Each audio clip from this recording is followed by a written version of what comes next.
नमस्कार दोस्तों, स्वागत है आपके अपने ही YouTube चैनल एजुकेशन थार नगरी में। आज हम बात करेंगे नेक्स्ट टॉपिक के बारे में, जो कि 11th-12th का टॉपिक है द्विपद प्रमेय, बाइनोमियल थ्योरम। यहाँ से एक क्वेश्चन आता है, एक या दो क्वेश्चन आते हैं जो कि सीधे सीधे सूत्र बेस मतलब फॉर्मूला बेस पर क्वेश्चन होता है। जो भी सीधा सूत्र याद रखेगा उसके अंदर मान सेट करने हैं, फिर सीधा आंसर आ जाएगा, ना कि लंबा चौड़ा होता है।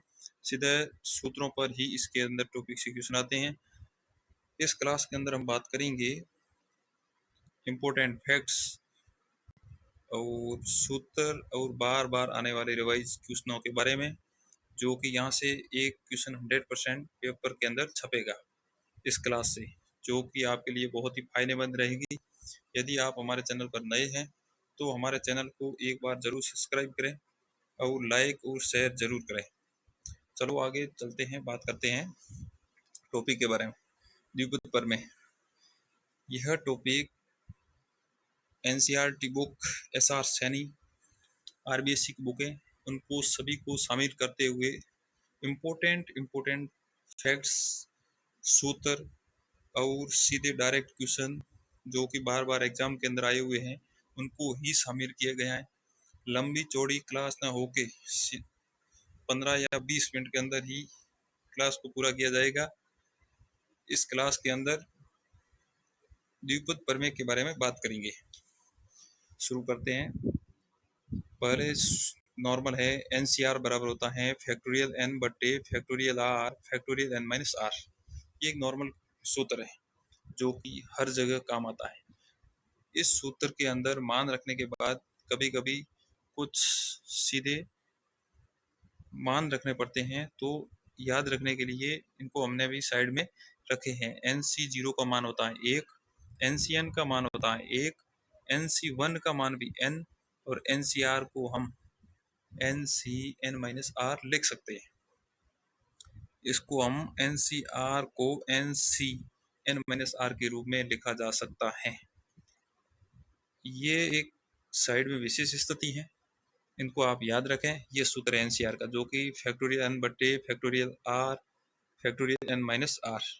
वेरी वेरी इंपॉर्टेंट क्वेश्चन है, जो कि सीधे सीधे यहाँ भी काम आएगा। ये सूत्र क्रम से संचय वाले टॉपिक के अंदर भी ये क्वेश्चन काम आएगा, और ये भी फैक्ट्स काम आएंगे, जो कि NC0 का मान 1 होता है, NCN का मान 1 होता है, NC1 का मान n होता है, NCR बराबर NCN-R के रूप में लिख सकते हैं। द्विपद प्रमेय के अंदर भी ये काम आएंगे और संचय क्रम से वाले टॉपिक के अंदर भी काम आएंगे। फिर आगे बात करते हैं, यदि n का मान धनात्मक पूर्णांक के रूप में है, जो कि वेरी वेरी इंपॉर्टेंट है। ये एक सूत्र, इसको आपको याद रखना है।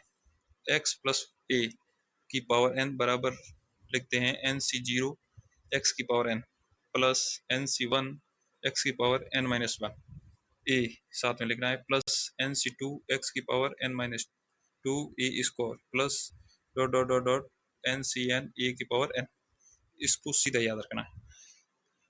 इस सूत्र के आधार पर एक क्वेश्चन आता है 100% यहीं से आता है लगभग, या यहाँ से या आगे व्यापक पद वाले में, यहाँ से आने के चांस थोड़े ज़्यादा है। ये सूत्र इम्पोर्टेंट सूत्र हैं। फिर पदों की संख्या की बात करें, जो कि n+1 आएगी।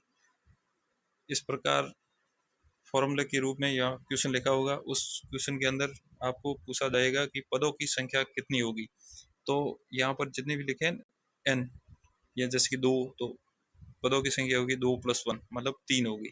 जैसे कि 4 लिखा है तो 4+1 बराबर 5 होगी। इसी प्रकार पदों की संख्या की बात करें, जो कि n+1 होगा। फिर आगे बात करते हैं, जो कि व्यापक पद। व्यापक पद का सूत्र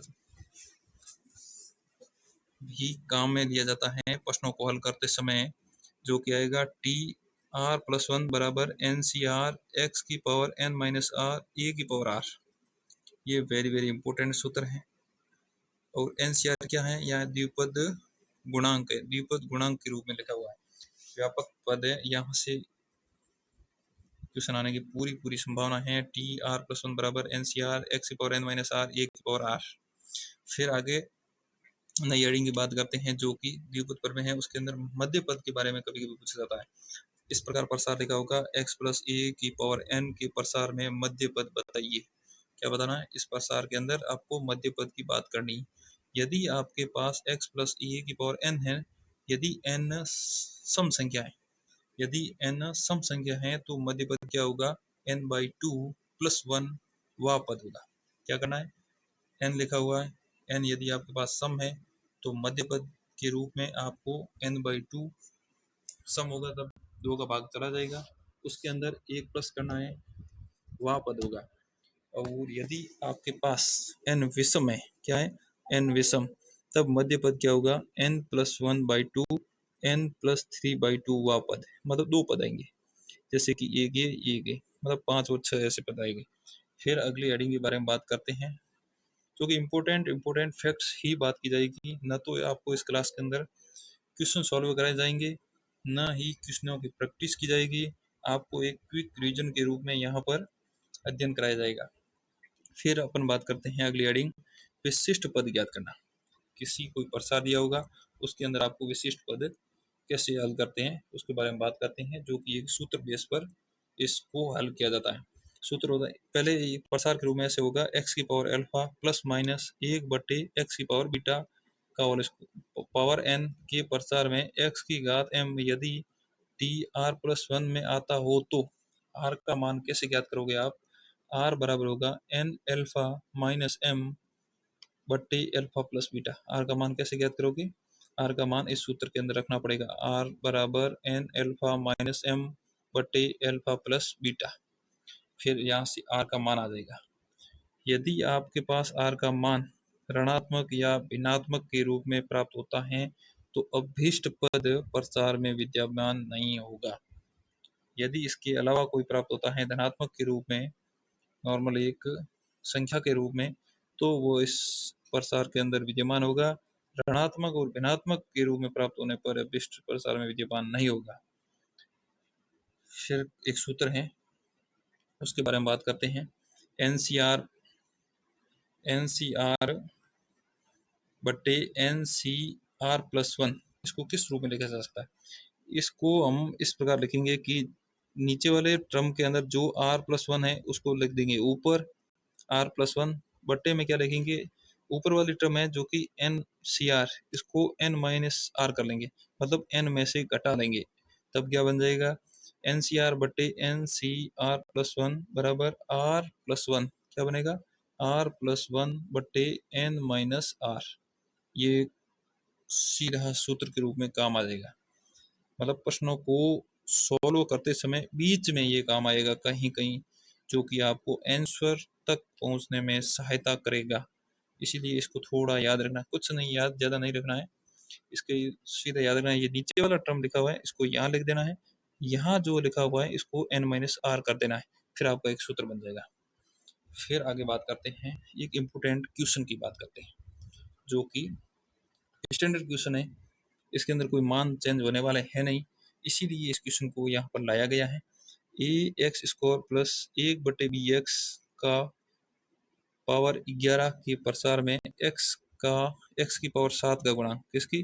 x की पावर 7 का गुणांक तथा ex माइनस 1/bx² की पावर 11 के प्रसार में x माइनस 7 का गुणांक क्या है? बराबर है, मतलब इधर x की पावर 7 का गुणांक और इधर x की पावर माइनस 7 का गुणांक बराबर है, तभी आपको ए बी बराबर 1 प्राप्त होगा। क्या प्राप्त होगा? ए बी बराबर 1 प्राप्त होगा। सीधा सीधा आपको याद रखना है, स्टैंडर्ड क्वेश्चन है, जो कि एनसीईआरटी बुक का ही क्वेश्चन है, और एसआर सैनी में भी ये क्वेश्चन दिया हुआ है, इसलिए आपको ये सीधा सीधा याद रखना है।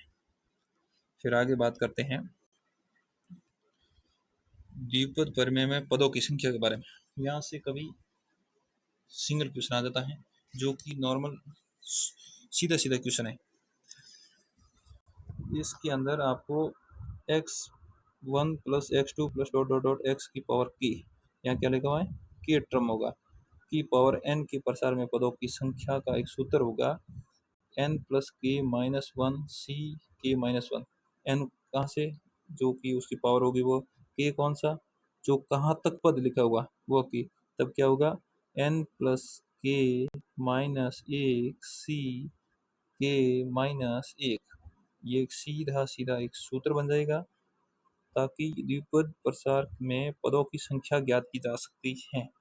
फिर आगे बात करते हैं, यदि 1 प्लस एक्स की पावर n के प्रचार में pवें पद का गुणांक और rवें पद का गुणांक बराबर है, तभी आपको मिलेगा p प्लस क्यू बराबर n प्लस 2। क्या करना पड़ेगा?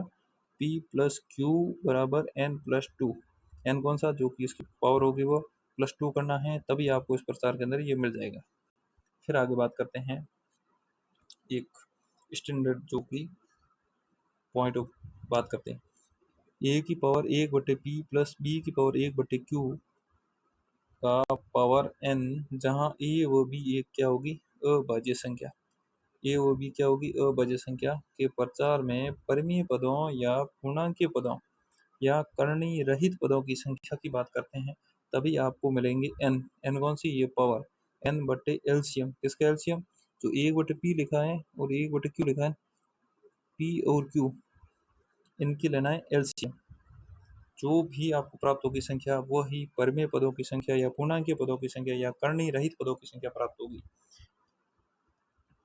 करणीय रहित पदों की संख्या प्राप्त होगी। यदि आपको अपरिमेय पदों की संख्या बात करनी है, तब आपको ज्ञात करना पड़ेगी पहले कुल पद माइनस परिमेय पदों की संख्या, तभी आपको अपरिमेय पदों की संख्या प्राप्त हो जाएगी। ये एक ही है, इम्पोर्टेंट है, यहाँ से क्वेश्चन आने की थोड़ी संभावना बनती है। फिर आगे बात करते हैं महत्तम पद ज्ञात करना। कौन सा पद? महत्तम पद। महत्तम पद कैसे ज्ञात करते हैं? 2-3 स्टेप है, उस स्टेप से गुजरने के बाद ही आपको इस पद ज्ञात कर देते हैं। यहाँ से भी आते हैं क्वेश्चन कभी कभी। 1 प्लस माइनस ए की पावर एक्स की पावर n के प्रसार में महत्तम पद, ये इस प्रकार तो आपको क्वेश्चन दिया होगा प्रसार। फिर आपको क्या करना होगा? सर्वप्रथम m का मान ज्ञात करने के लिए m का ये सूत्र है। क्या सूत्र है? m बराबर ए एक्स कोष्टक n+1 बट्टे ए एक्स प्लस 1 का मापांक से ज्ञात करते हैं। इससे आपको क्या प्राप्त हो जाएगा? m का मान। फिर आपको यदि m पूर्णांक संख्या है, तब आपको क्या पढ़ेंगे? महत्तम पद कौन सा होगा? tm+1। यदि आपके पास m पूर्णांक संख्या नहीं है, तब आपको महत्तम पद tm का महत्तम पूर्णांक +1 करना है। पहले tm का महत्तम पूर्णांक ज्ञात करके फिर +1 करना है। कब? जब m का मान पूर्णांक नहीं हो। यदि आपके पास m का मान पूर्णांक है, तभी आपको यहाँ से, नहीं तो यहाँ से। ये भी एक इम्पोर्टेंट है। फिर आगे बात करते हैं द्विपद प्रसार में गुणांकों का योग। अगली हेडिंग है द्विपद प्रसार में गुणांकों का योग ज्ञात करने के लिए चरों के स्थान पर +1 रख देते हैं। कोई आपको प्रसार दिया होगा, उस प्रसार के अंदर जो भी गुणांक होंगे, वहाँ उस चरों के स्थान पर क्या रख देना? 1। आपको क्या प्राप्त हो जाएगा? द्विपद प्रसार में गुणांकों का योग प्राप्त हो जाएगा। यदि चर घात में हो, क्या हो? घात में हो, तब चरों के स्थान पर 0 रख देते हैं। यदि आपको प्रसार दिया होगा, उसकी घात चर आपको वहाँ पर घात में मिलेंगे, तो चरों के स्थान पर क्या रख देंगे? 0। तभी भी आपको द्विपद प्रसार में गुणांकों का योग प्राप्त हो जाएगा। फिर उस द्विपद गुणांकों में संबंध के बारे में बात करेंगे। इस उस पॉइंट है जो कि 2 की पावर n बराबर nc0 plus nc1 plus nc2 plus dot dot dot ncn को हम 2 की पावर n के रूप में लिखते हैं। इसी को और अन्य फॉर्म में कैसे लिखते हैं? 2 की पावर n को लिख देंगे, nc0 है, इसको अपन लिखते हैं c0 प्लस का प्लस, nc1 को लिखते हैं c1, nc2 को लिखते हैं c2, ncn को लिखते हैं cn, ताकि एक नया फॉर्मूला बन गया है। दोनों ही एक ही है, आंसर सेम आएंगे यहाँ से। ठीक। अगली बात करते हैं 2 की पावर n-1 बराबर nc0 plus nc2 plus nc4, जो कि क्या चलता है? सम के रूप में चलता है, सम संख्या के रूप में चलता है। वहां पर हो गए 2 की पावर, क्या होगा? 2 की पावर n-1, 2 की पावर n-1। ठीक है। फिर आगे बात करते हैं विषम पदों के गुणांकों का योग। किसके? विषम पदों के गुणांकों का योग बराबर सम पदों के गुणांकों का योग ज्ञात करने का एक ही सूत्र है दोनों का। विषम पदों के गुणांकों को योग ज्ञात करने के लिए और सम पदों के गुणांकों को योग ज्ञात करने के लिए 2 की पावर n-1 क्या होगा, 2 की पावर n माइनस वन, 2 की पावर n माइनस वन सीधा सूत्र याद रखना है। विषम पदों के गुणकों को याद करना, सम पदों के गुणकों दोनों का एक ही सूत्र है। फिर आगे बात करते हैं, जो कि नोट लगा कुछ पॉइंट लिखे हुए हैं। इस पॉइंट के अंदर 1/n+1 बराबर nc0/1 minus nc1/2 plus nc2/3 dot dot इस प्रकार चलता रहेगा। ये इसको इस रूप में लिख सकते हैं। फिर आएगा nc1/nc0 plus 2 nc2/nc1 plus 3 nc3/nc2। मतलब ये हुआ कि ऊपर वाले से कम होगा, ऊपर से कम, ऊपर से कम, इसी प्रकार चलता रहेगा। इसको इस रूप में लिखा जा सकता है n+1/2 क्या होगा, n+1/2 के रूप में इस सूत्र रूप में लिख सकते हैं। ये इंपॉर्टेंट है, वेरी वेरी इंपॉर्टेंट, याद रखना है। फिर आएगा नोट लगा के कुछ 3 पॉइंट और लिखे हुए, C0 CR plus C1 CR plus 1 plus dot dot dot CN minus R CN बराबर क्या होगा, C मतलब 2N CN माइनस R होगा। फिर आगे बात करते हैं C0 स्क्वायर प्लस C1 को square plus dot dot CN को स्क्वायर क्या होगा, 2NCN 2NCN इस रूप में अपन लिख सकते हैं। ये थोड़ा इंपॉर्टेंट फैक्ट है। फिर आगे बात करते हैं, आगे आएगा C0 square minus C1 square plus C2 square minus C3 square बराबर डॉट डॉट प्लस माइनस, मतलब एकांतर क्रम में चलते रहेंगे। यदि आपके पास n का मान क्या है, विषम, तब आपको प्राप्त होगा सीधा डायरेक्ट याद रखना है 0। यदि आपके पास n का मान सम प्राप्त होता है तभी आपको इस रूप में ये सूत्र लगेगा, माइनस a की पावर n/2 NC n/2 इस रूप में याद रखना है। ये तीनों पॉइंट याद रखना इंपॉर्टेंट है। फिर यहाँ से क्वेश्चन आते हैं 2022 के अंदर, यहाँ से क्वेश्चन आए थे 2022 के अंदर आए थे, पहले भी इस स्टार्टिंग से क्वेश्चन आए थे। जब 3 लगातार पदों के द्विपद गुणांक समांतर श्रेणी में, कौन सी श्रेणी में दिए हुए, 3 समांतर श्रेणी में, तब आपको प्रसार इस रूप में मिलेगा x प्लस ए की पावर n के प्रसार में r+1 r+2 वे पदों के गुणांक समांतर श्रेणी में, कौन सी श्रेणी में, समांतर श्रेणी में, तब आपको इस रूप में लिख सकते हो। किस रूप में, n square minus n 4r+1 plus 4r square minus 2 बराबर 0 के रूप में। कैसे लिखना है, n square minus n 4r+1 plus 4r square minus 2 बराबर 0 के रूप में लिखेंगे।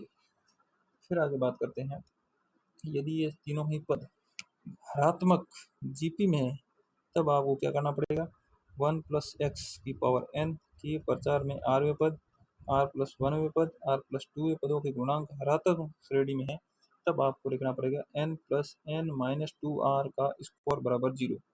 क्या लिखना पड़ेगा, n plus n minus 2r का होल स्क्वायर बराबर 0 के रूप में लिखेंगे।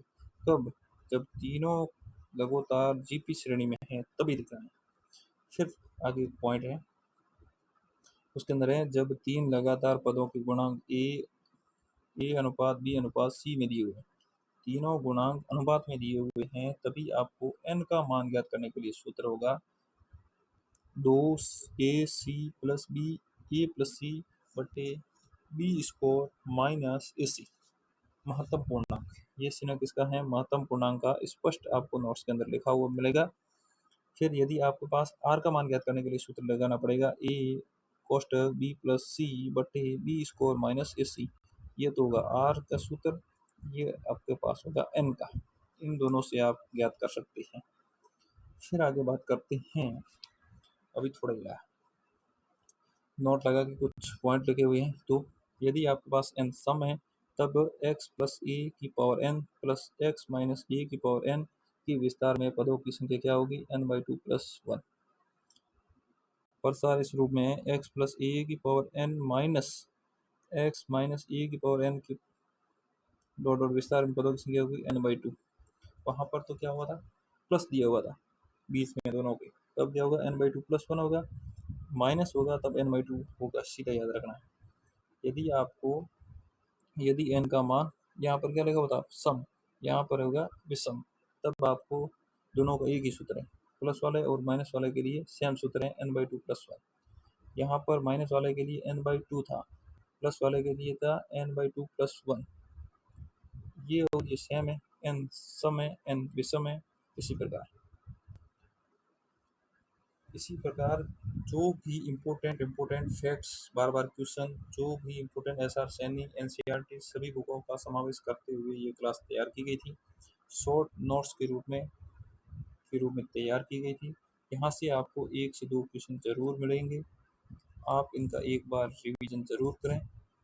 आपको क्लास कैसी लगी, इस क्लास को शेयर ज़रूर करें, और यदि आप हमारे चैनल पर नए हैं तो हमारे चैनल को एक बार सब्सक्राइब ज़रूर करें और बेल आइकन को भी दबाएं। और इस क्लास की पीडीएफ के लिए टेलीग्राम चैनल का लिंक डिस्क्रिप्शन के अंदर दिया हुआ है, वहां से आप इस क्लास की पीडीएफ ले सकते हैं। आपको क्लास कैसी लगी, इस क्लास का बारे में आप रिव्यू ज़रूर कमेंट बॉक्स के अंदर दें, ताकि अगली क्लास उस हिसाब से आपके पास शेयर की जाएगी। इम्पोर्टेंट फैक्ट्स, बार बार आने वाले क्वेश्चन सभी को हम शामिल करते हुए इस श्रृंखला के अंदर 10+2 का सिलेबस पहले कवर करेंगे, उसके बाद ग्रेजुएशन का सिलेबस कवर करेंगे। इस जो कि 10+2 वाला सिलेबस है, उस सिलेबस जो कि शॉर्ट नोट्स है, उस शॉर्ट नोट्स से ही आपको कम से कम 35 क्वेश्चन का मैटर आपको ज़रूर डायरेक्ट फॉर्मूला बेस मिल जाएगा। इधर उधर बटन की नहीं जरूरत पड़ेगी। यहाँ से ही 35 नंबर का। फिर ग्रेजुएशन जो कि उसके अंदर इससे भी बेटर के रूप में तैयार किया जा रहा है मैटर, जो कि जेपीएस बुक से, नवकार पब्लिकेशन से, और साथ में इधर उधर कोचिंगों के नोट्स, बार बार आने वाले क्वेश्चन, पीवाईक्यू सभी को ध्यान में रखते हुए नोट्स तैयार किए जाते हैं। इसीलिए इस क्लास को ज़्यादा से ज़्यादा शेयर करें, चैनल को सब्सक्राइब करें। धन्यवाद दोस्तों, मिलते हैं अगली और एक नई वीडियो के साथ, जानकारी के साथ। तब तक धन्यवाद।